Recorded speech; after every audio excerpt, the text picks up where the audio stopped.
ipapaliwanag namin sa inyo kung bakit po natin dapat iboto ang Migrante Party List sa Kongreso. At si Nery Colmenares sa Senado, tumatakbo ang Migrante Party List bilang tunay na boses nating migrante at pamilya sa Kongreso. Alam natin ang hirap magtrabaho sa labas ng bansa. Namomonitor natin ang mga balita at iba't ibang kaso na dinaranas ng OFW at migrante.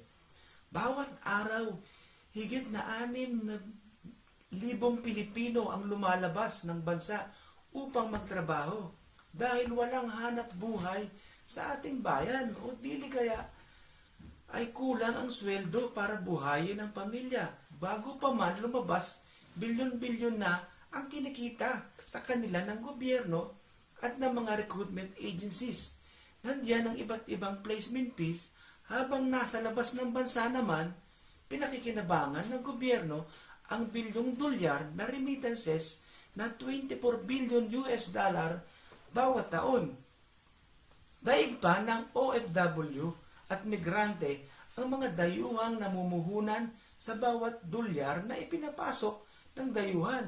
Triple o higit pa ang nilalabas nila sa Pilipinas. Samantala, ang remittance nating OFW at migrante kinukonsumo sa sariling bansa at nagsasalba sa ekonomiya. Walang gastos ang gobyerno, tubo pa.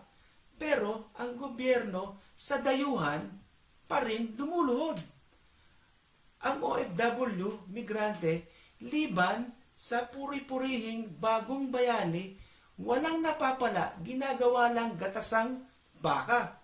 Sa karanasan ng maraming OFW, migrante, sa mga ahensya ng gobyerno tulad ng DOLE, PUEA, DOJ at OWA, ay nagpapatunay na ginagawang negosyo ito ng gobyerno na wala namang tunay na serbisyo. Gayon din, nagpapatuloy lamang ang samut-saring koleksyon at hindi nagbibigay ng wastong proteksyon. Ang plataforma ng Migrante Party List, serbisyo, hindi negosyo, proteksyon, hindi koleksyon. Kasama natin dito si Nery Colmenares sa Senado sa panawagang ito. Ipaglaban ang Migrante Party List at si Nery Colmenares ang politika ng pagbabago para sa lipunang Pilipino. Ang ating panawagan, palawakin ang karapatan at partisipasyon ng migrante sa politika ng pagbabago, trabaho sa Pilipinas, hindi sa labas. Iboto Migrante Party List number 70 sa Kongreso, Nery Colmenares number 11 sa Senado. Maraming salamat po. Mabuhay ang migrante! Okay.